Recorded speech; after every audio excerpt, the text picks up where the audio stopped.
PodcastOne presents the Steve Austin Show Classics. All right, everybody, welcome to the Steve Austin Show. I'm sitting here in Atlanta, Georgia, the ATL, talking to one of the greatest of all time, Jake the Snake Roberts. And I'm in the confines, or the compound DDP like Yoga. Man, I drove up this damn thing, and I was like, holy smokes. I was looking for just a little building, Jake, and I drove by this thing and said, it's a monstrosity. I pulled in. Here we sit. I haven't seen you in a long time, I've never got a chance to thank you in public or in person about what you did for me way back in the day, and that was when I created Austin 316 due to a match that I had with you. Vader roughed you up pretty good, worked over your ribs.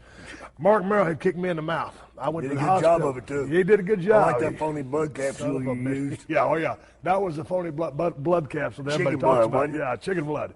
So I go to the hospital, get stitched up. As soon as I get out of the ambulance, I got my stuff on because you and me are going to go. Yep. And Michael PSAs comes up to me and goes, hey, Steve, before you go to the ring, I just want you to know, before you do the King of Ring acceptance speech, Jake cut a religious-based promo on you. And that's when I came up with the Austin 316 thing. And I always think, Jake, in my career, nothing would have happened. It would have no reason to happen. I wouldn't have created that because it was just organic. Right. So if I had not been wrestling you in that damn final match at King of the Ring, if P.S. Hayes had not told me what you said, if you'd not have said that, Austin 316 would have never been born.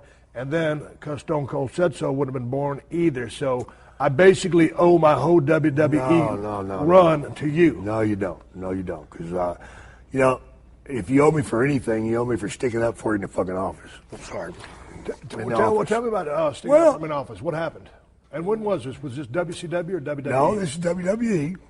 My father had seen you in WCW, and he gave me the angst to say, son, this guy will take some time to get over, but if he ever gets over, he'll be gone forever. He said, just get an eye on him. So when you came up there, of course, they had you saddled on the wrong pony and doing all this wrong stuff. And I was in the office, and they're like, well, every time your name would come up, I'd say, guys, you just need to get on this guy and ride him hard for a long period of time, give him some time to get over. He gets over old school style. He wrestles. Powers and B said, well, we look for him to be through third or fourth match. Right. And I said, that's just total bullshit. So when he gave me the opportunity to get with you and work with you, you don't think I wouldn't? Oh, man. I was like, somebody's going to get over if I had to pull my damn teeth out. Because I respected what you were doing out there. You weren't afraid to go back and wrestle a bit. And if you remember King of Ring, we grabbed the damn hole. Right. But the thing about it, and they made it a short match due to the damage you sustained, due to the fact that it had 14 stitches that they didn't want to come back out, so it was a short ride. Bad landing. Famous promo you cut on Undertaker when you slammed his hand into that casket. But I always appreciated what you did for me. No, man. And the fact of the matter is, my career would not have happened if that promo hadn't been said. I'd probably still been Jake. Maybe I would have been a star. Or maybe I've just been a you'd got somewhere mechanic. You'd got somewhere because you were that driven. But I didn't really do it for you. I did it for wrestling. Wrestling needed you, and I hate to think today what wrestling would have been without you. Yeah, but let's talk about what wrestling would have been without you. Because I want to go back to your start. You're a second-generation guy, right? Yeah. Okay, and you were trained by Buck Robley. And also a little bit with your father. No, okay, really. but Just it's home. listed Just at home. Okay, just at home. But, Yeah. and I know that's a strained relationship. So when I read that, I was wondering really how hands-on was the training, because I didn't think you guys had that. Okay. He took me out in the backyard one time and chopped me 3 or 4 times and said I was a pussy and I'd never make it. Right. That was just training. Gotcha. And you know what? The only advice my father ever gave me is some that I should have taken to heart. And if I'd taken that to heart, I'd have me one of these damn buildings. What he told me, son, you can make money or you can be one of the boys. Son of a bitch, why didn't I get that? Say that one more time. You can make money or you can be one of the boys. Damn, that's awesome. Yeah, it's so cold. Right. It's so straight. It's so right. Right. But because of the issues I dealt with early in my life, man, I wanted to fit in. I wanted everybody to like me. Right. And son of a bitch. We're going to come back to that. I want to go to Buck Robley and training you, because I want to talk about your style. When I describe your style, and you're one of my favorites of all time, and I hold you in very high regard with the in-ring work and the promo, the total package, and of course the gimmick. But with respect to your style, your level of athleticism wasn't great. Nope. You're one of the greatest of all time. What was the genesis of what Buck Robley taught you? Keeping it real. Keeping it real. Don't do stupid shit. Don't do something the fan can't believe. People go out and they destroy their own credibility nightly. They go out and do 6 clotheslines and one of them's a little off. Or they do 6 clotheslines. And I'm sorry, but you didn't beat the son of a bitch. Right. So what are you? Right. You're not a man. You're not a great wrestler. You're just some guy that's doing this a lot. Right. You know? So Buck would tell you, God damn it, just do one thing, do it right. Right. 100%. And get all that you can out of it. In other words, make that guy sell for you. Right. Because that makes your shit stronger. Right. Doesn't matter if you hit him with a punch or you drop toe, it doesn't matter. So less is more type stuff. I mean, I when I'm teaching kids about credibility, I hit them with this one. Let's just say I came into town and I took you out and got you messed up and you wound up sleeping with a midget. Never had cheated on your wife, not one time your whole life. Man, you woke up the next morning, you felt so damn bad about it, you wanted to get honest with her. So you went and told her the truth. When you told her, I've never, ever, ever cheated on you before. Well, last night I screwed a midget. Does she believe you? No. You destroyed your credibility. Right. Same thing with the fans. Yeah. When you go out there and do stuff that they can't get their head around, then you're just another phony wrestler. Right. No, phony wrestler. Okay. See, that's one of the reasons you got over is because you did stuff that a real man would do. Okay, let me ask you something. What you said a while ago, you told the higher-ups, keep watching this guy. It's going to take him a long time to get over, but when he gets over, he's going to stay over because Blackjack Mulligan, George Animal Steel, Jerry Briscoe, all of those guys that were agents when I came into the WWF were telling me the same thing. And at the time, they were pushing Mankind. Oh, yeah. He was a great guy. They were pushing Vader. They were getting over quick. Mark Henry. They were pushing Mark Merrow. They didn't have any plans for me. But those guys would watch what I was doing and tell me the same thing.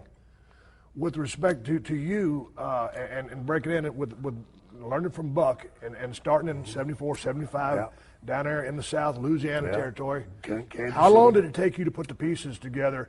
First of all, mechanic-wise, being able to just have a match. For me? Yeah. Okay. And then get the psychology part of it down. I was probably the worst wrestler that ever started in this business. I sucked. I saw old matches of you working with Barry Windham from the early those days. were good. Yes, they were. Those were great. But I'm talking about when I first started. I had no business in the damn ring. The only reason I got jobs is because they thought Grizzly, that bullshit. And I was so bad they turned me into a referee. Really? Yeah. Yeah. Well, then tell me this, because working with, in the prime of your career, watching all the badass stuff you did, and I always say you worked an economic type style because you didn't use a whole lot of moves because they all meant something, and your purpose was to always go for that DDT. You're trying to finish a match, correct? Right. So when you started, if you're as bad as you say you were, what kind of moveset did you have? Well, because you hadn't invented the DDT yet. No, that's back when I was doing 100 damn moves, And I'd go out there, and that's when I learned less is more. Because I was going out there and beating the shit out of myself, trying to do stuff I wasn't capable of doing. Right. But Buck Robley had me in Kansas City, and I got fired in Kansas City for smoking pot. And Dick Murdoch, thank you. He told on me, so Pat O'Connor. Pat O'Connor fired me. And Buck stood up and said, "Guys, if you're going to smoke pot, come over to my place." Fuck you, O'Connor. That's Buck. But Buck told me, we made a couple road trips, and he says, "Look, you need to go someplace where they don't know you, and you don't know any of them, because that's your problem. You're walking around here trying to be you when you should be trying to be something else. Develop a character, in other words." Right. He said, "You got a long road trip ahead of you. You're going to drive from here to British Columbia." Okay, now why did he feel like you need to go to Canada? Or because I wouldn't try anything, because I was so intimidated by watching all these guys I'd watched wrestle my father all my life. Right. That scared the bejesus out of me. Right. I just cringe when I'd see him. Bob Sweettown, oh, he was a scary son of a bitch to me. Later on, I find out a little bit different. Right. Buck Rowley was a scary son of a bitch. I got to hanging around with Buck, and I realized, I never got a chance to see a whole lot of Buck's work. How good of a hand was he? He was great. He was great. Great psychologist. Great psychologist, And again, not the good body at all, Right. But he was constantly breaking that arm and loading the gimmick, Right. But he worked that. But his interviews were petrifying, because you just looked at him and you knew he's a sick son of a bitch. And guess what? He was. Right. So when you went to Canada, so what was the discovery? When I went to Canada, all the way out there, I was smoking a little pot and drinking a little beer all damn way, because that's the way I rolled back then. I think we all did. Yeah, and I told myself, you're going to be somebody completely damn different. So I put a little Dusty Rhodes in it. And a smart man knows where to steal his good stuff, because there ain't nothing new. You're right. Smart man knows where to steal good stuff, and Yeah. you don't want to copy someone bit for bit, because it'll never happen. But you got to take a little piece of this, a little piece of that, and put it together. So I made up my mind that when I arrived there, I wasn't going to talk like Aurelian Smith. I was going to talk like Jake Roberts, man. And Jake Roberts is a bad motherfucker. Right. But how long did you take to realize you need to be a bad motherfucker? Oh, when I left Kansas City, I starved to death. Right. I was tired of getting fired. Back those days, when you went to a territory, you wanted to stay there 6 months to a year. Right. That way you could pay for your moving expenses and all that. Right. I was lasting 2 months. Who were the guys that were working on top in Canada at that time? What did the roster look like? That was very key for me, because there wasn't nothing. Gotcha. Gene Kaniski would come through every now and then, and whoever was on top of you beat him. Of course, he looked like hell.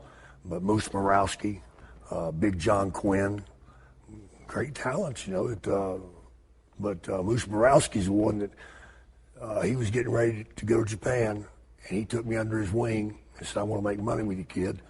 And he took me out there and beat the living bejesus out of me. You working baby? I was babyface. He was big. So what did he see in this young, gangly kid? Me. He just liked me, and maybe the respect that I gave him, right, and the hunger. I was always hungry to do better, but I just didn't know how to do better. I was too intimidated by people that I'd watched. Okay, so what'd you learn from Moose that was different from what Buck taught you? Goddamn, protect yourself when he's got a blade. Bitch, he half me on the leg one time, man. He grabbed my damn leg and went like this, and he cut me from here to there, brother, about that long, and that's just to protect. I learned from Moose to listen and to sell properly without dying, right, which is really big. Right. And the other thing I learned from Moose is, always be moving. Right. You're not 300 pounds. You're not a strong man, but you don't go into stick man mode and lay there. Right. People are going to walk out. Right. So he would constantly push me around the ring. Right. I'd be so damn blown up because I was so scared of him. Right. Because he suplexed me 92 different ways from hell and beat the living crap out of me. But I think he was doing that to show people I was tough. Right. So what is your mindset when you go into Canada? You're going in as a baby, but you're trying to get over. Yeah. Okay, I want to go to your heel psychology about getting over because I'm thinking it's going to be a little bit different. But, okay, you're working with Moose. Sell. Well, what did you, okay. Sell. Babyface has to sell. Thank you. That's what they've missed today. God. Nobody sells shit today. Right. Destroying is like that girl, old man messed around. She'll never believe that son of a bitch. Right. And when you destroy your own credibility, right, it makes me sick when I see a guy wants to go out there and act like he's 300 damn pounds. Son of a bitch, man, you're a good-looking son of a bitch. Why don't you use that and get over? Be that baby face that all the girls want to cry for. Instead, you want to rough up your voice and talk like you're 300 pounds and you won't sell a goddamn thing. Right. Son of a bitch. Right. Making it harder for everybody. Right.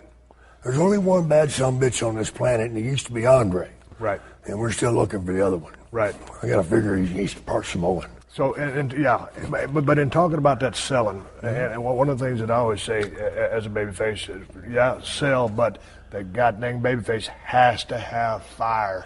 And I'm not talking about I ain't talking about the manufactured fire. No. And I think it can be learned, but many times I think either you got it or you don't. Correct? For the most part. I mean, it can be learned, but I mean, There's something special about guys that are baby faces and great ones like Dusty. I mean, Jesus Christ, Dusty was no great body phenom either. Right. But he would do. I mean, he'd fire up and he'd fire up for a brief, a little bit, and bow back at him. Yeah. See, to me, having a wrestling match is like having sex. Hopefully, you don't hit that best shot first. Right. Now, some of us have. Yeah. Not me. Yeah. But you build your match that way. I mean, you go out with a girl and you hug and kiss on her a little bit, and run that hand down that back, try and get that bra strap. She heels out on your ass. Right. You have to come back a different way. And you work it. Right. And then you get down the front, and pretty soon you're desperate and you throw out the anchor, man. But baby, I love you. I really do. I love you. Now can we? Okay. Yeah. How long were you in Canada for? A year. Okay, you go back. A year, I go to Japan for 2 months. How was Japan for you? I got the living shit beat out of me. I thought you were going to say that. Because I'll tell you why. Were they working strong style back then? Yeah. What did you think about that? I sucked. Yeah. Didn't sell shit. Right. But the reason I got beat up is because my photo that I sent over to get booked wasn't quite right. I took a picture with Andre. Right. And I stepped 2 feet out in front of him. So I looked about the same height. Right. So when I got over there, I come off that airplane and I'm looking. Well, I see all those IWC suits, they all, remember those nice jumpsuits they used to hand out to everybody? I see them over there. I'm like, they were expecting you to yeah. Finally, they look, and they look at, and from that point on, I was known as Shit Boy. Yeah. You shit boy. Is that a shoot? Yeah. And I did a cage match every damn night I was there. Right. 2 damn months straight, bro. He beat the living shit out of me for lying to him. So did you ever go back to Japan? Or Yeah. I wound up working for him quite a bit actually, because I knew a lot of talent over here, and I knew a lot of cheap talent over here. Right. And that company wasn't Baba and wasn't Inoki. It was called International.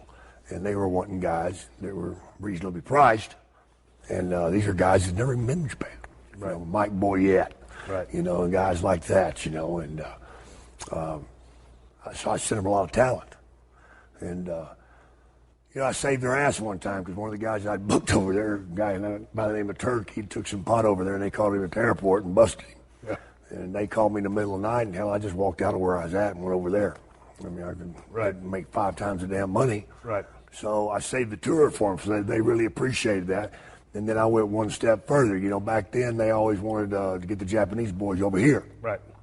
And they had a kid named Hara. He was a great football player, soccer player. And they turned him into a wrestler. Good-looking son of a bitch. But he needed some seasoning. And I brought him to Louisiana for 6 months. And he got that seasoning. And from that point on, I had a pretty good relationship with him. Gotcha. But I still got beat up. Okay, so you end up you have to go to Canada because you've got to find yourself. You Yeah. end up going to Japan, you get the shit kicked out Come of you back. because you're supposed to be a giant and you ain't. Yeah. When did you come up? Then it got worse. But you weren't the snake. It got worse from Oh, there. goddamn, I went Stu Hart. Oh, Hell Jesus. yeah.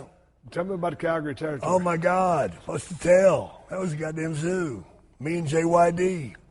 And what about the road trips? He was Sylvester Ritta at the time. Black Did Bill. he have the charisma back then? Yeah. He did. Was he drawn back in? Yeah, he was a heel. Everybody hated that son of a bitch. Really? Yeah. He went as that pimp, He could put that stuff on, brother, like gold chains and stuff and shoes and stuff, and just had that look about him, And me with my interviews was pretty easy. What was the brand of wrestling that was going on back then? And in Stu Hart's territory is a D. Right. There were some moments of brilliance. Right. Because you had some talent there. Talent that was growing. Who was the talent? Well, it damn sure wasn't me. I was pretty decent, and they put me in the main event slot with JYD. All the talent was one guy. Brett? Tom Billington. Tom Billington. Yeah. Dynamite Kid. Damn right. Right. And Brett was just starting, and Billington would just school the shit out of him. Right. And another English boy by the name of Marty Jones was there. Yeah. And he would school some people too. Yeah, So that he was could go. very interesting to watch. Really? Oh yeah. I learned a lot by watching them. And I had a few matches with Dynamite. That damn Okay, Dynamite. you're working with Dynamite. Okay, you working Hill or Baby? I was babyface. Okay, now he's a naturally salty guy. Old son of a bitch, yeah. So who's calling the match? Damn right he was. I didn't say a damn word, bro. I remember one night, it's different back then, You could do stuff. Like, if some fan was heckling you in the audience and you took it personal, you could just get out of the ring and go take care of it. Yeah. Well, Dynamite did. One night we were, I think, in Edmonton, Alberta or something, and he had me down there working the arm. He says, Jake, don't fucking move. Okay? And he let go of my arm. Yeah. Walked down to the audience, 5 rows back, just paintbrushed some bitch like crazy. Walked back in the room, I still got my arm stuck in the air. Are you shit? Hell no. I was scared to move. Yeah. What was he like back then? I kind of went off the rails towards that. Anyway, he had an unbelievable guy. Unbelievable talent. Yeah. Probably that guy should have been so much more than he was. He beat himself up pretty much in Canada even before he got to the WWE. Right. But he wasn't as big. Right. And he could move back. Right. I mean, really, do you really want that to happen? He can move better? Right. Holy shit, he was a machine. And with Brett. Well, how did you guys compensate for the size difference? He was a smaller guy, especially before he got jacked up, and you're 6'6". He wrestled, and his attitude. Right. It's not about your size; it's about perception. But I mean, what was the style that you guys wrestled? Oh, he went behind me, fucking took my ass down. Right. Grabbed an arm. He wrestled. Right. He was a damn terror. He was that goddamn Wolverine on your ass. Right. And that's what I try to explain to guys today. You don't have to be 10 foot tall. Wrestle smart. Right. Don't go out there and try to beat your chest and be damn King Kong when you're 5'7". You've got, as a baby face, you're going to get sympathy from it. As a heel, you can be just full of tenacity and be a rotten son of a bitch. And everybody knows, guess what? God damn it, he's not big enough to beat so-and-so, but he cheats like a bastard, and he does this, he does that. Yeah. There's your heat, son. Right. Not trying to be equal. Right. Your heat comes from your situation. But at this time in you guys' careers, you're both still relatively young, right? Oh yeah. We were moving. So, but he seems to me, just and you talking about him, was a little bit wise beyond his years. Oh, he was. Okay. He was. Yeah, he grew up in wrestling. Right. Really wrestling. Okay. Real wrestling. And so then when did you come down and then get involved in Mid-South and NWA I stayed, and turn into Jake the Snake? Because you weren't the Snake yet. No, I wasn't. I did. Now, how were you doing as far as where you were? Were you a star there? Yeah, I was. Yeah, I got that. Jake Roberts. Yeah. Okay. Yeah, I got that. You still didn't have the gimmick. No, I didn't have the gimmick. And is the gimmick the thing that you needed to get you to? Were you selling tickets? Yeah. Okay. Yeah, I put asses. But the Snake helped you sell mega tickets. The Snake made the whole difference in the world. Okay. Come on, give me a break, And that's something I took to Bill Watts way back. And Bill Watts' reply was, "This ain't a goddamn circus." Are you kidding me? Think that Snake is shoved up your ass. Tell me about this pitch. How do you pitch this? Well, I went to it because I was wrestling Humongous. Right. And he was constantly headbutting me. I get the collar, flop out, And I needed an equalizer. So Bill Watson says, Jake, get a bag of some sorts and you're going to put a hockey mask in there. I'm like, what? So I'm going to copy him. Oh, goddamn, that's brilliant. That sucks, man. Right. You got to be one up. Right. So I went back to, what if I got a fucking snake in that son of a bitch, man? He's terrified of that motherfucker. He said, get the fuck out of here. This ain't no goddamn circus. Get the fuck out. Watts told you that? Yeah. Yeah, but what about just apart the name Jake the Snake? Jake the Snake, he moved like a snake. Well, when did you when did you incorporate the snake into the name? Oh, not till I went to Vince. Really? Yeah. It was always Jake Roberts up until Vince? It was Jake. No, it was Jake the Snake. Right. I did that because of Kenny Stabler.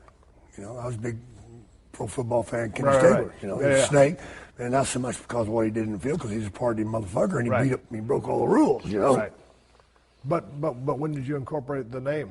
It was probably my second trip to Louisiana. Right. I went. How big of a difference did that make? Because now you've got something. I had a cool identity. thing going on. I had a cool thing going on. Right. And actually, who gave me that? Who really pushed that to happen? Who? Paul Orndorff. Really? Yeah, because I was screwing off his girls. Really? He said, "You're a goddamn snake, Jake. Yeah. You're a goddamn snake. Leave my goddamn girls alone. Right. Leave my rats alone."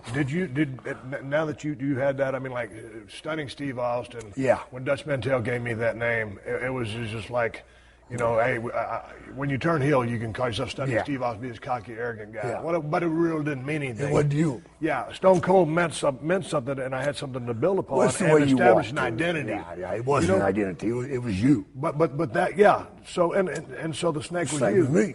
Yeah. But that, to me, when you have that base or that added to the mix of solid mechanics, great psychology, and you got a tremendous gimmick that has depth and meaning and something that people can identify with, whether they love it or hate it. Yeah. When you put all the components together, then you have asses in the seats, and then you turn into a superstar. And you got time on your side. Right. Because you can do a lot of it. Okay, so going back into the squared circle, as a babyface, you said you got to sell. Yeah, absolutely. I brought up sell and fire. Got to have fire. Two things. Okay, so you went into Canada. Morosky was beating the shit out of you. You go into a territory. You're working heel. What is your MO to get over? And you're the new guy in this motherfucker, and you done found yourself. So solid. You got to have a solid goddamn finish. Right. And one thing I disagree with people with on a heel is I never say anything I can't do. Right. And how? Well, it's like, I'm going to kill him. Right. Then you don't. Right. Now, I can say, I'm going to make you wish you were dead. Now I got away with it. Yeah. Yeah. But as a heel, it's really solid wrestling. But then you got to have that different gear. Tell me about that gear. That gear is when you're doing the match and you get frustrated. The babyface keeps shining up on your ass. Yeah. And finally you can't fucking take it no more. Yeah. And you switch fucking gears on his fucking ass, man. You drive a fucking knee into his leg, brings him down, and you boom, boom, boom, boom, boom, boom, boom, and then back off of him. Because number one, you're blowed up. But number two, you want him to sell a little bit. Right. Now you take your time when he's getting up and you drop down and start aiming for him. Now right, you're right. Take his They're ass taking apart. cheap shots. I'm going to take and his ass apart. You goddamn right. And the referee's pushing you back. Now here's another thing. Obey that referee. That's where your heat is. All the guys want to shove the goddamn referee. Right. That's so goddamn stupid. Right.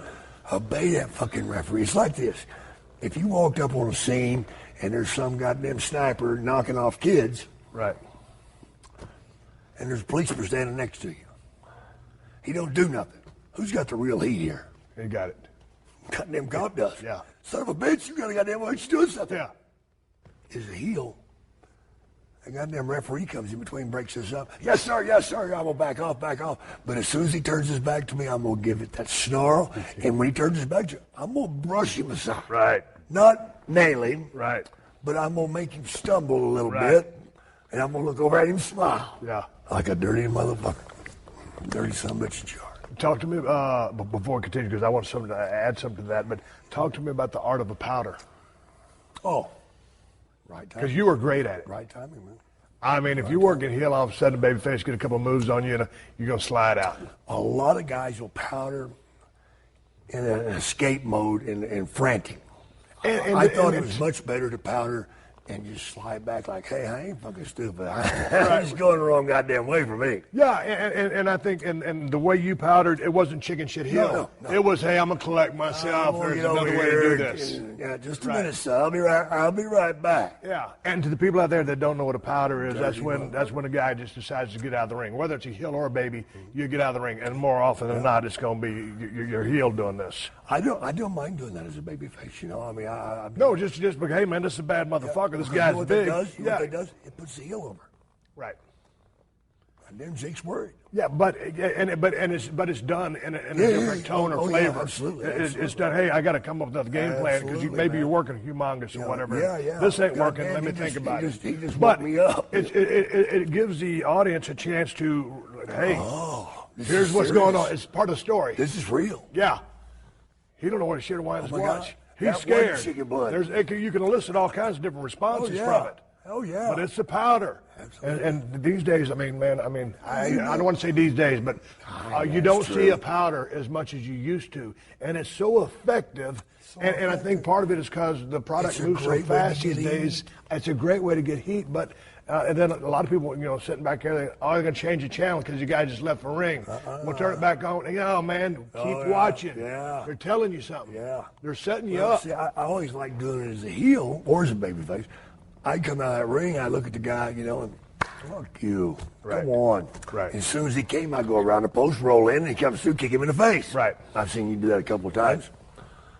But and you switch it around the other way. Babyface is smart son bitch for pulling that, Right. Like, oh, my shoulders. No, back. Most babyfaces don't want to do this. Right. I'm going to do it. You know why? Yeah. I don't like being bumped. Right, yeah, right. So leave me on the mat. Right, Don't touch me. Don't touch me. Yeah. And I'll slide I'm vulnerable. Oh my God, Yeah. I'm hurt. Oh, I'm really hurt, folks. I'm really hurt. Yeah. Why not? Yeah. Damn common sense. Yeah, it's smart. And that's the reason I can't wait to get out to Vegas and teach a whole bunch of people. You're listening to another classic episode of The Steve Austin Show, only on PodcastOne. You own or rent your home? Sure you do. And I bet it can be hard work. You know what's easy? Bundling policies with Geico. Geico makes it easy to bundle your homeowners or renters insurance along with your auto policy. It's a good thing, too, because you already have so much to do around your home.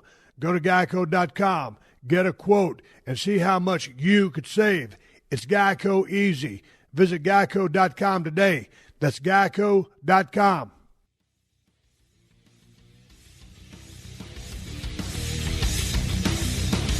Talk to me about the art of cheating. It seems to be a lost art. No one wants to do it anymore. Nobody wants to do it. They just want to thump somebody on the head. Cheating is real simple, guys. It's I remember watching one time, and I can't remember who the hell taught me this. I think it was Buck Robley. He showed it to me. I said, "That ain't cheating." He said, really? You watch me tonight. And it was a top hammer lock. Right. And he'd take his foot and put it on the guy's back of his calf and push him back down. Yeah. He did that 2 or 3 times, and them goddamn people were ready to kill him. It wasn't cheating. Yeah. But it's the way you do it. Right. The sneakiness of it. Or your facials with it. Right. Pulling hair, my God. My God, that used to be such a good spot. Right. Right. Not even get it. Yeah. The act of. The act of. This is taking us away from this a little bit, but when I was growing up, my dad was constantly getting his butt kicked by the assassins. Right. Hell of a tactic. Oh, my God. And I had no idea I was riding in the back seat with them. Right. They had the mask off, and I was just, I'd talk all sorts of shit about them. Yeah. Oh, my God. I hate them. They're pussies, all that shit. They just egg me on and say, yeah, but they're kicking your dad's ass. Yeah. Yeah, Dad, why are you still fighting them? Even they know that they're going to hurt you. Yeah, Grizzly, I think those assassins got your number. They're going to put you in a wheelchair. And I just, and they always had that gimmick with the mask. Right. I'm ashamed to say this, but this is how well hooked I was, because I was a believer until I had my night. I refereed the first match. I went to Jody Hamilton after I'd been in the business 10 years. Jody, I got to know. Well, what is it? What was that thing he stuck up there? He goes, there wasn't nothing. What do you mean there wasn't nothing? He said, no, not unless I was going to get caught with it. If I wasn't getting caught with it, it's the motion of it. Right. That right there explains how you cheat. Right. The motion. Right. The thought of doing something. Right.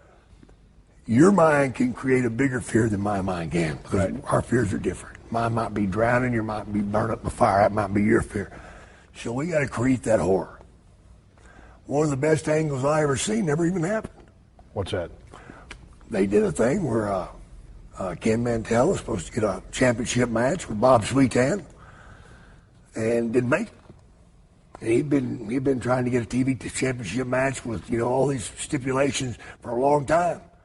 Next week, ladies and gentlemen, right here live on Mid-South Wrestling. No Mantell. Halfway through the show, he comes crawling in, all cut up, all bloody, all muddy, and drops out. Yeah. Of course, they go and interview him and says, who did it? I'm not even going to say their name. I'm not going to give them the damn... I ain't going to say his name, but he knows who he was. Where did it happen? Hotel over there, Bossier City. By the next week, I must have spoke to 200 people, knew what hotel it was, seen what had happened. There were 9 fucking guys on him. Yeah. Baseball bats and all this shit. It never even happened. Let the fans create what it was. Throw the mystery out there. Right. Grabbing hair, I love it. Grabbing tights, I love it. Ropes, I love them. Probably number one favorite. I used to do it when I do the knuckle string thing. Yeah. I'd back up and step up on that first rope and power it back down. Finally the third time he sticks his foot up there, rolls back and gives me a little monkey foot. Right. Give it back to him. Right. Those are the way you get heat, man. You don't get heat. And here's my least favorite. Watching 6 guys beat up one guy is not heat. That's just disgusting bullshit. Where are the other baby faces at? Right. There's no heat when it's just like that. There's no heat when you hit a guy with a damn sledgehammer. Number one, both of you have killed your damn characters.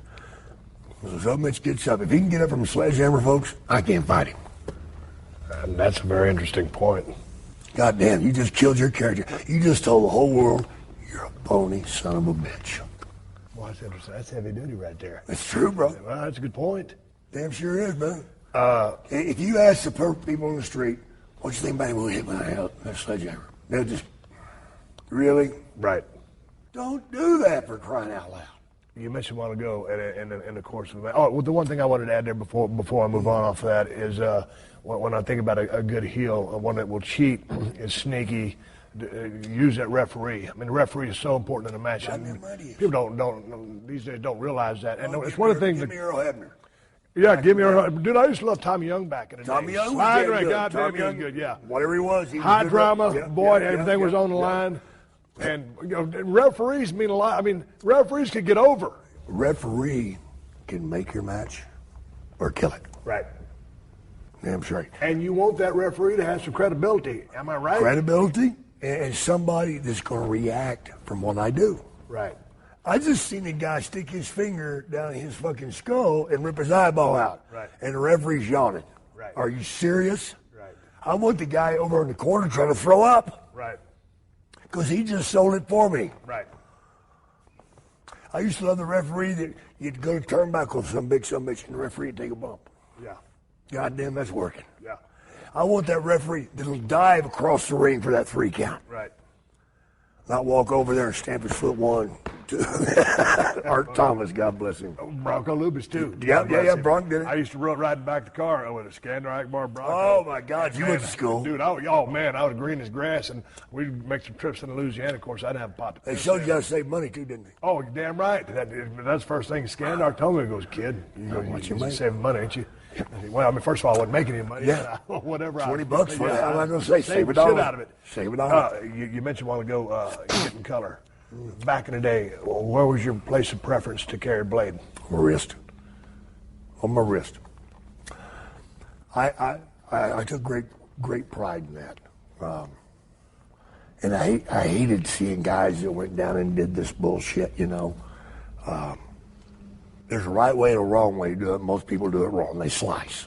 That's not the right way. What is the right way? Right way is to go and twist. Got it. I got to the point I could do it off a backdrop. Right. I could do it in midair because I was doing this. I wasn't going all the way across. Right. It heals quicker. You're going to get more juice, and you can do it a lot quicker. Done. Right. Because Because if you're going to slice, you got to kind of gauge where that son bitch is at. You don't want to cut your goddamn eyebrow off. Right. You know, my father one time cut all of his hair off. Really? Yeah, he was leaned over. Assassins had headbutted him on Shark Television. Yeah. And he went down and cut, and when he did, his goddamn hair fall off. Oh my God! Whatever the assassin hit him with knocked his hair off, ladies and gentlemen. That's a true story. True story. Scared me to death. How did you go about making your blades? Because I was just taught to take, the old school razors. Yeah, I'd clip one and two, and then take that cut an angle. Cut an angle off that long triangle. Yeah. Then I'd run a piece of tape over the top of it, stick the blade through, and then that'd be my depth gauge. Yeah. I might put a double layer on there, and then I'd have my pull tab. Yep. Same for you? Fold over pull tab. Okay, now here's the thing. When I went to pro wrestling school, they don't teach you how to make a blade. When I went to pro wrestling school, they didn't teach you how to take a chair shot. Yeah. When I went to wrestling school, they don't teach you how to give a chair shot. They don't teach you how to work. Well, no, it's on the job training. Your first time to get color, how did that go? Who taught you how to make a blade? I watched my father for years, once I got into was he business, just sit there at the kitchen, to get ready? Or man, he did it at the building. Right. My father took that whole thing about juicing a long ways. He done something I've never seen done since. What's that? He would gig, and where he cut, he'd take that monkey blood on there, but then he'd sit down and he would cut thread, little pieces of thread. And he'd lay back and put those pieces of thread up there, and then he'd put his white clear tape over it. Yeah. Which made it look like stitches. Yeah. Freaked me out. That's a pretty good idea. Damn straight. So, what was the first time you were asked to get color? Because, you're called upon that first time, and you ain't never did it. Right. You oh, remember? my God. I'm fixing to tell on myself right here. I'm going to tell you the first time I got color. I wasn't asked to get it. But goddamn, it was eating at my soul. I gotta figure that out.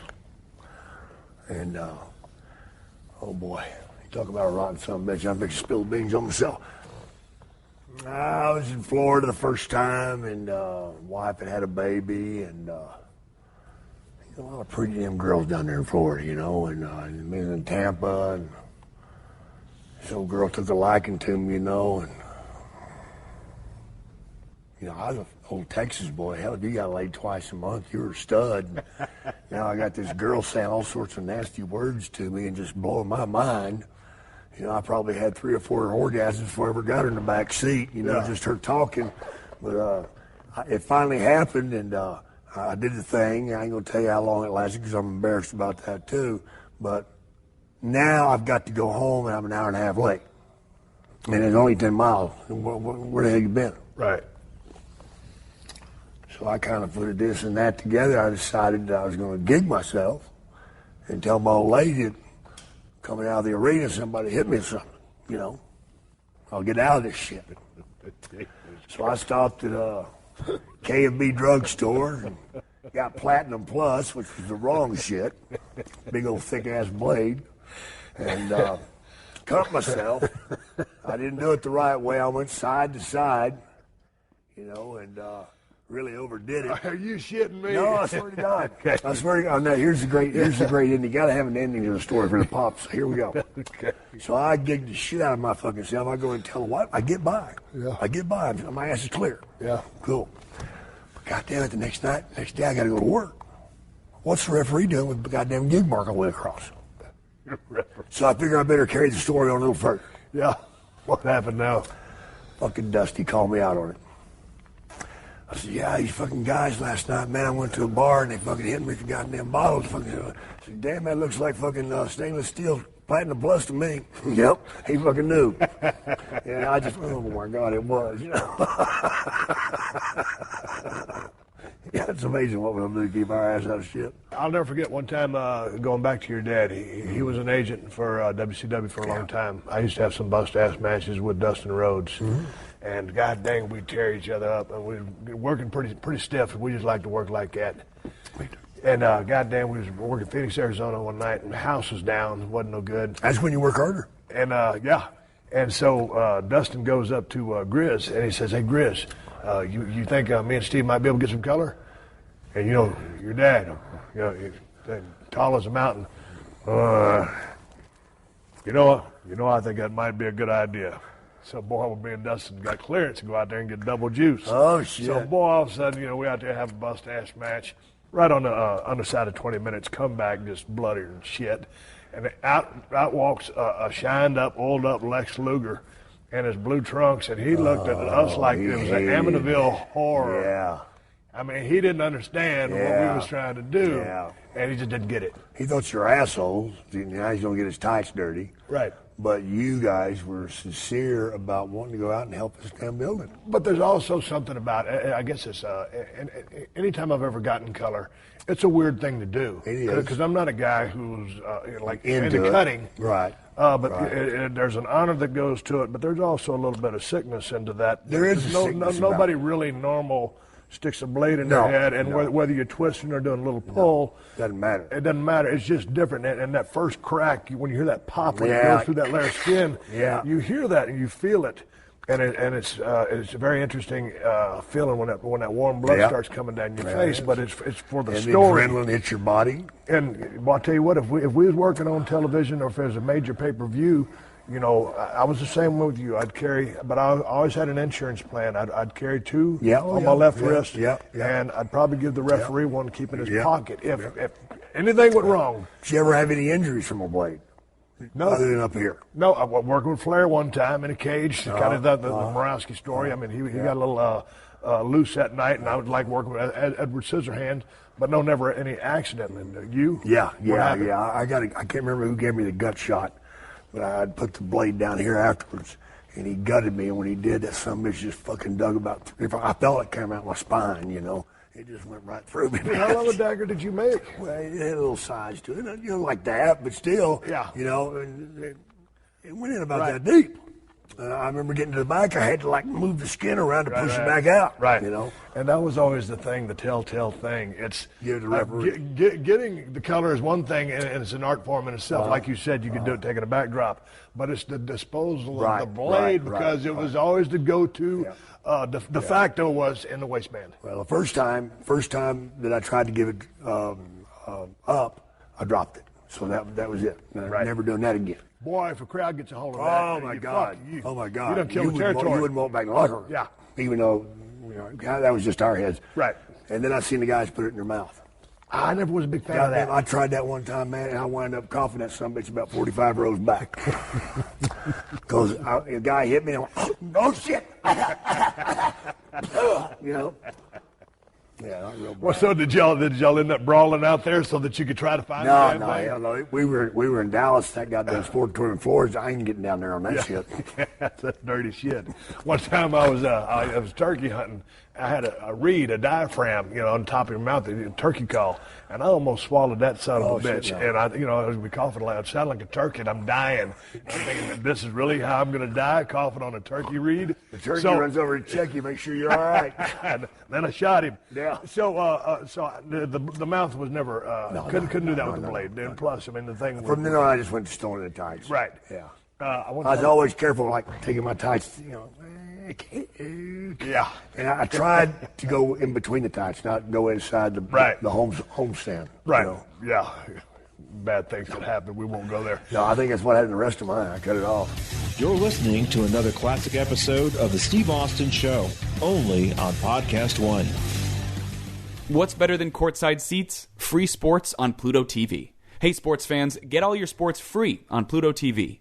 Pluto TV is your home for sports. Watch 24/7 channels of MLB, MLS, MMA, sports news and analysis, plus documentaries, TV shows, and movies, all for free.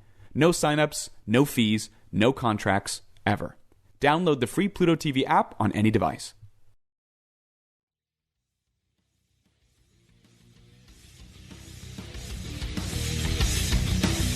All right, I'm back here with Jacob Snake Roberts. We're talking about the invention of the DDT. The DDT happened by accident, am I correct? Yeah, absolutely. What happened? As a baby face, one thing you don't ever want to be guilty of is tripping and falling. So you just look like a... Yeah. And it's more in your head than you anything. can do it as a heel, but as a baby face, as a heel you get a pop, but as a baby face you get... Yeah. Or these days, you fucked up. Yeah. I was working. That's the thing about babyface that I didn't like. You could never have any egg on your face. Yeah. But I love the heel aspect of working in a business gave you the creative freedom or liberty. Fall out of the ring backwards. Anything. Yeah. But then mean like a motherfucker, vicious bastard, cheating. You're right. Then throw him out of the ring. Yeah. Look at him. He's back out there around with. I was working with Lynn Denton. Back then, my finish was. I heard he was a hell of a goddamn worker. My God. I've always heard Lynn Denton was a hell of a worker. I've never seen his work. Right up her steamboat. Really? I got to check. Where can I find his work at? Oh, my God. You probably have to check the archives and look for somebody in stone. No. Right. Rock, not stone. Sorry. So there you are. I was doing a knee lift for a finish. Wrestling 2 had given me the knee lift, which was one of the great moments of my life for him to come to me and he said, I want you to start doing the knee lift when I leave the territory. God damn, Wrestling 2 gave it to you? Yeah, sure did, man. That's amazing. Yeah, sure did. I think he's paying my dad back for rides. I don't know. Right. You know how it was back What had you been using prior to that? I didn't have to have a finish back then. I was just flipping my back, you know. No. I was doing a side suplex. Okay. You know, and didn't do it right. I couldn't do that kind of bolt over, but so he gave me the knee lift. So Lenny being really good with the high spots and stuff, I'd work front face lock on him. You know, and back then Lenny and I were having to put in 40 a night, you know, so Watts could go out and do 5. Right. And say, why, you know. We wouldn't even have our tights on, they'd be back. Yeah. So I'd put that front face lock on him, work it, and he'd try to get out. He'd reverse one time, I'd reverse back, right back, hit it, boom. And do 2 or 3 spots out of it, and finally I get him to the point, I'm weakening him down. Now I've got that son of a bitch. And he'd finally fight to his feet, and he'd drive me into the corner once. I'd wrench it, and I'd push him back out. He'd drive me back in there again. I'd wrench it and push him back out. The third time, usually he drove me back in, I would release. He would stagger back, bend over. I'd catch him with a short knee lift. He'd take the bump, and then the ropes dive on him. 1, 2, foot on the rope. Oh, my God, go back front face lock. Yeah. That's love. That's love right there, man. Well, we were in New Orleans one night, and he went to push me back in there the third time. He stepped on my goddamn foot, and we fell down. Of course, being a babyface, I spun my feet going, no, I didn't trip. Yeah. But Lenny had heard the pop. That's something else I'll ask you about here in a minute, is not hearing the pop when you're a babyface. Right. As a heel, I listen to the people. As Yeah. a babyface, I never did. Really? That's weird. It's really weird. But anyway, so I did that damn thing. And later that night we were at the bar, and she said, goddamn, you got something with that. I'm like, look, dude, if you think I'm going to fucking let you trip me every fucking night, I'm not going to fucking do that shit. He goes, no. You need to fucking figure out a way to. And that's how it started. Man. So did you just... I started playing around, imagining it. You know, you start out in the hotel room, you look in the mirror and hold it and trying to figure out which way to get your legs. And that's the big thing everybody misses today on doing it. They don't throw the leg through. Right. I always took the left leg and pulled it back and shot it through there, right. Which puts the speed to it. Right. The quickness of the bump going down. Now you got guys grab it and they hop in the fucking, oh God, I hate that. And unfortunately, the best person to do it, other than me, is a chick. Who's that? I just lost it. Brain fart. Damn it. But when you put in the short arm clothesline to signal that you're going for it. Yeah. Because here's another thing that I got from your career, which was Michael P.S. Hayes' idea. The stunner, which he taught me in Fayetteville, North Carolina. Hey, kid, come here. You got a second? You damn right I do. Showed me the stunner. I started using that for a couple of months. And he said, you know what? He goes, we ought to have a setup move so people know that it's coming, like Jake Smith-Roberts. Yeah, telegraph it. He hits the short arm clothesline. You know he's going for the DDT. There's anticipation. God, oh yeah. Boy, we got him now. Money shot. He slipped out. Oh. God damn. But it's a setup. When did you implement the short arm clothesline? I think I was doing the short arm before that, actually. But then, again, maybe that's one of the problems these days is they don't have road trips where you can actually sit down and think about shit. Right. I think if you remember, a lot of good shit was taught on a road trip because you had time. Oh yeah, that's all you did. And you drank. Right. I remember the days back when you'd drink 4 or 5 and you'd say, I beat Lou Fez, and you'd go a little bit further and say, I don't know, I better have 2 more beers before I beat his ass. Yeah. Or Jack Briscoe or whatever. You don't have that time to think about it and talk about it, and you're not around guys to do it with. I know today it's a corporate thing or whatever, and these guys don't hook up or whatever, but they're missing a lot, you know. And I think my greatest ideas were in a car, you know, right. riding down the road and sharing stuff, you know, right. and honing your skill. You know, it wasn't a thing where you know, A, B, C, D. It was, oh, how about you go this way and that way? Right, right. How would you go about calling your match in the ring? Because you weren't a guy who I really ever saw say nothing. No, you didn't hear me. Right. Well, I didn't see either. Well, I usually did it right as we did it. Right. You know, that way you didn't have to give the guy time to think about doing something else. Right. You know, I grabbed the guy and raise his knee, kid, you know, and shoot him off. Right. And usually my spots were one moves. Right. One move. You right. know, keep it simple. Okay, but once you were a heel, obviously you called all your spots. Yeah. But then as a veteran baby, yeah, I started calling but you my were spots still too. working your spots, so you still probably calling all your shit. Yeah. I want to talk telegraphing. You know, a lot of it's telegraph. You get somebody here like Steamboat, you don't have to talk to him, you just telegraph stuff. Right.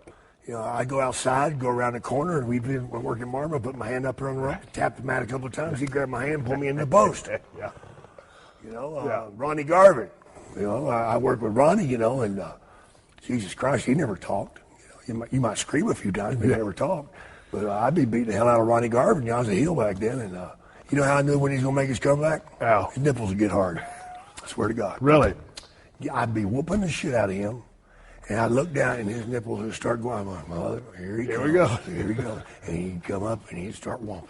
Why did you say that you listened to the crowd as a heel, but you did not as a baby? I think as a baby face, he just kind of went with it, you know? Right. But it's a heel.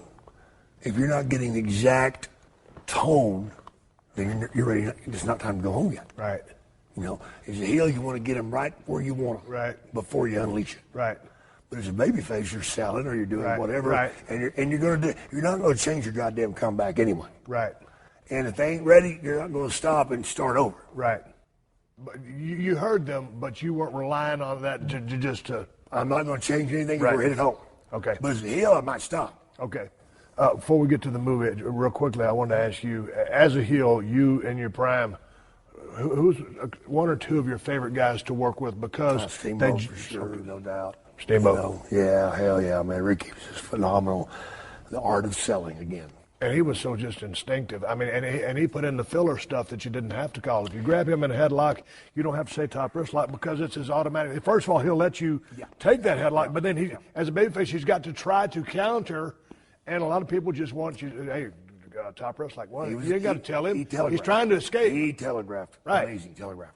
You know, and his art of selling and the body being twisted and, you know, and never dying, you know, and right. You know, the unnatural movement, right. Which is something I worked on too.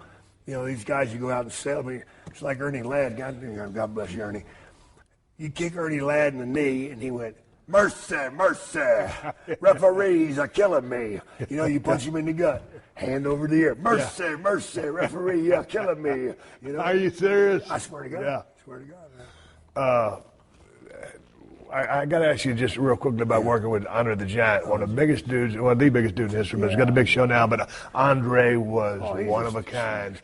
What was his physical presence like? Because basically he could impose his will on whoever he wanted. He did, too. So how was working with him? Torturous? The first time was one of the most horrific nights I ever had in my life. What happened? Didn't sell a goddamn thing I was doing and just guzzled me. Ate me. And nothing you can do about it. To the point right. that I must have been high because I called him out. Right. I fucking kicked that locker room door open in L.A. And Lanza looked at me and he just ran past me. He didn't want to be in there. No shit. And I said, motherfucker, what the fuck was that shit? What the fuck? Motherfucker, if you want to make some money, I'm all for it. But if you're going to do that shit, find somebody fucking else. When he looked at me and went, come over, sit down. We were okay then. He wanted to see if I had balls. Yeah. He was funny like that, you know. I mean, he wanted to be in there with a man. Somebody respected him, right? Respected what he did, right? And respected himself, right? Here's before we get to the movie. Here's a final folklore or tall tale or just a story. I want you to confirm if this is true or not. I'd heard when you came to the WWF, you know, you were having matches, but you weren't necessarily getting over. And Vince called you in to a meeting, and he said, "What the fuck you doing?" And you said, "I'm trying to have good matches." He said, True. "I didn't bring you here to I know where you're going. Okay, tell me the story. It was about TV. You know, back in the day, you had those squash matches. Yeah. And he didn't want the heels to give, or the babyfaces to give up anything. Anything. He wanted you to go out and guzzle them. Not my style. Right. My style is to fight out from under and hit him with the DDT. Right. Hell, if I've guzzled you, what fucking surprise was it? Right. That's one time that I stood up to it. Right. And it almost cost me my job because he came back to me a few weeks later and said, "God damn it, you didn't hear me." I said, "Vince, that's not how I get over." And I stayed with it. But I was that close to losing that spot, man. But his point was, he goes, he didn't bring you here to have good matches. He brought you in to get over, because when you got over, that's when you. How did I get over though? The way I got over was teaching the people short arm clothesline. Here we're going for the finish. Right. The way I got over was hit the guy out of the blue with the shit. Right. And how else did I get over? By being a fucking snake. A snake don't go out there and stand up and fucking go at the guy. Right. So, yeah, it came close to cost me my job. Sure did. But to that point, and going back to that statement you said earlier, you can either be one of the boys, or you can make money. I don't think that's what my dad was talking about. No. I think he was talking about hanging out with the guys and partying with the guys. Gotcha. And, being with that group. Right. You know, and being a rebel. See what I'm saying? Yeah. He was talking about, if you're going to get in this business and make some damn money, you get with your two guys that you're working with, and you guys make a shell, and you just go. You don't. A whole different context for me. I got you. You don't do a whole lot for anybody else. Right. Which is something I've always disagreed on. Right. My idea of coming in and doing my job as a professional wrestler is to try to help everybody on that goddamn card. Right. If I hadn't, there'd be no Steve Austin. Right. If I hadn't, there'd be no goddamn Road Warriors. Because they sucked when they started. Right. And hell, Buzz Sawyer and Brett Sawyer beating the shit out of them every night. And I took the book over there and made them stars. Right. You know, I mean, I got off the road a long time ago, and it took me 3 years and decompress. A lot of drinking to decompress, and I finally got the business out of my system. You went down a real rough, rocky road, and it was documented in the resurrection of Jake Roberts. I got the latest edition of it. I'm hoping that that's the final piece, because I mean, Jesus Christ, it's perfect. It's unbelievable. Yeah, it's great. Is wrestling out of your blood? No, never will be. Never will be. So where's your head at? I mean, do you still constantly think about the business? Because no, I don't. Back in the day, no, I don't. No, you don't. Back in the day, I was fueled by it. It was 24/7. Right. These days, because of the lack of places to do it, the way I like to do it, I've quit watching. I've quit being involved. Right. And some of my actions have burned a lot of bridges, and I'm not invited back there. Right.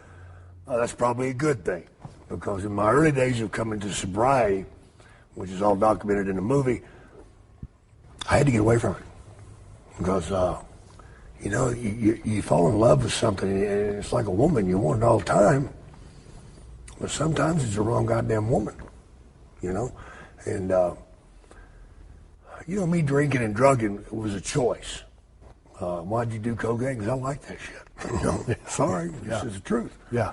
But at some point, I wasn't doing the drug anymore. The drug was doing me. And that's when I got lost. Right. And unfortunately, when you get that far into it, the hook is set so goddamn deep you can't go nowhere.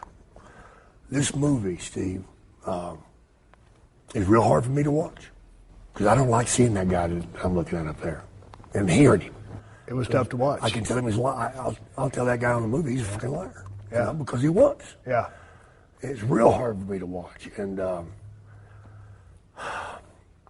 I just wanted to help somebody else, man. Whether it's Scott Hall or the guy down the street or whoever. I wanted to help somebody else, man, because I know how desperate and how horrible I felt about myself. I hated me. I took the mirrors down in my house because I hated that motherfucker. Right. With a passion. I wanted him to die. I did not want to see him no more because of what I'd not being there for my kids, not being there for anybody, for myself for that matter. But now, coming back, man, I've got my kids back under my wing, man. My grandkids love the hell out of me. They think I'm just the coolest shit ever since hit the planet. I went to school with them the other day.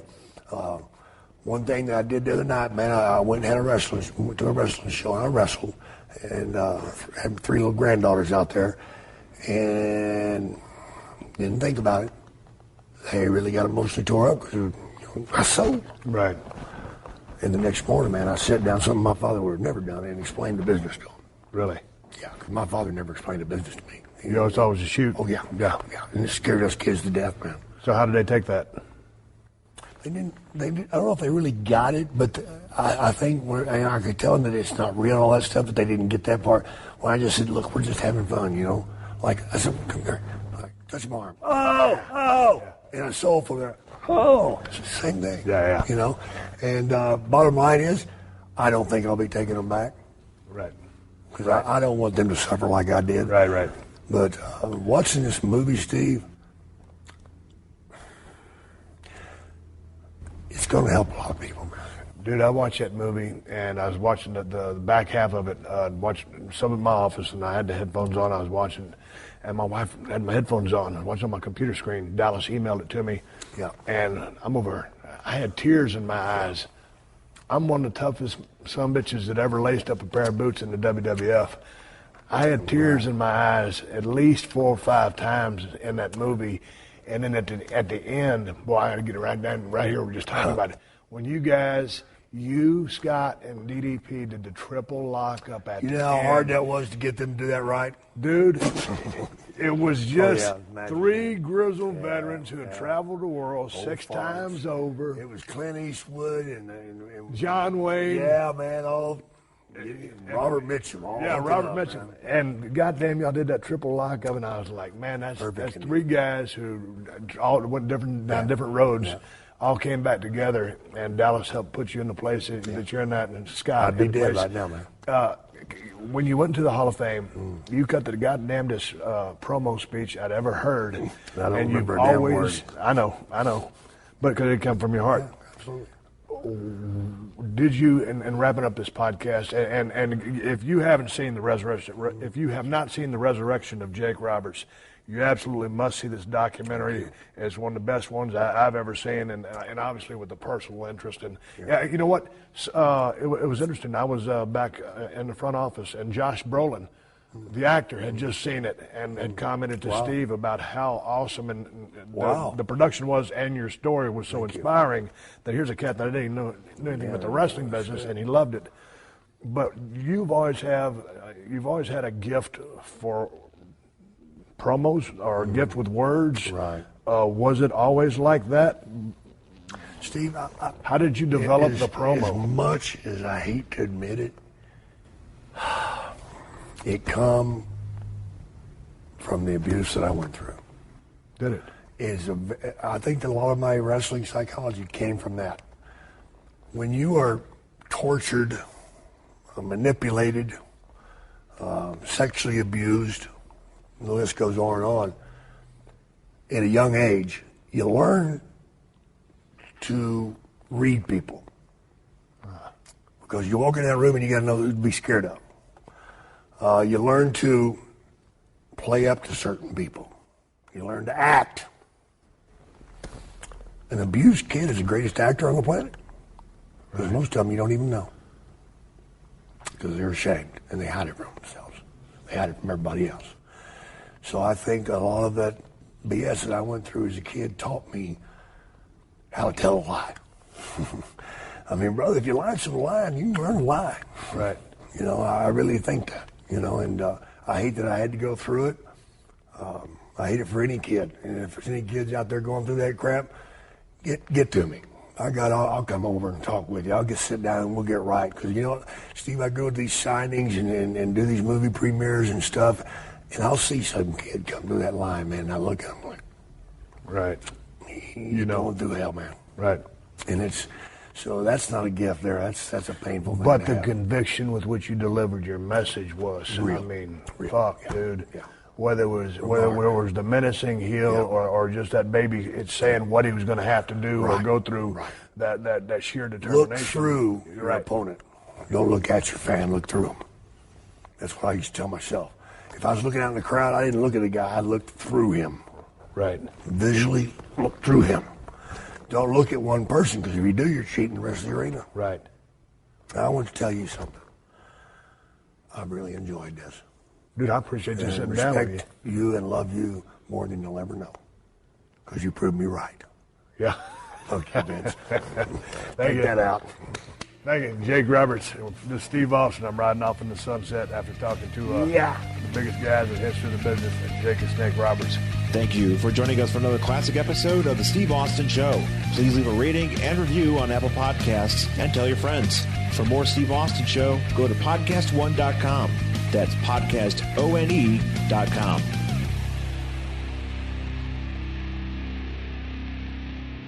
What's better than courtside seats? Free sports on Pluto TV. Hey, sports fans, get all your sports free on Pluto TV. Pluto TV is your home for sports. Watch 24/7 channels of MLB, MLS, MMA, sports news and analysis, plus documentaries, TV shows, and movies, all for free. No signups, no fees, no contracts, ever. Download the free Pluto TV app on any device. Good morning, good afternoon, and good night, and welcome to T-Pain's Nappy Boy Radio Podcast. The most fun you'll ever listen to while you're folding your clothes. Now let's get this straight. This is not your average podcast. T-Pain's Nappy Boy Radio is super fun, super crazy. It's pretty much an in-your-face conversation. That's the good thing about us. We don't do interviews. We do conversations. All of my guests, all of my co-hosts, we chill. We drink, we play games, we have the song of the week, we have the creative curse word of the week, as long as you're having fun as our guest. Speaking of guests, each week I'm gonna go through my whole contact list and dive head first into the world of music, gaming, exotic cars, tech, strippers probably, doctors probably strippers that are only stripping so they can pay for tuition to become a doctor. You never know. My wife is a certified bartender. She'll make you a drink while you're here. We'll get you drunk and make you play VR after. It's a lot going on. But that's what it's all about over here at T-Pain's Nappy Boy Radio Podcast. See you soon, baby! Yo, what's good? It's your boy, Big Brother Jake, a.k.a. Jake Warner, my government name. Check it out. I host a show called the Big Brother Jake Podcast, and I've taken my talents to the biggest and baddest platform on the planet. That's right, baby, PodcastOne. My show is unique as I talk about everything. Life, sports, entertainment, being a single dad juggling several jobs. I'm a hot mess, but it's damn entertaining. Subscribe and review now on Apple Podcasts and listen on PodcastOne or wherever you get your podcasts.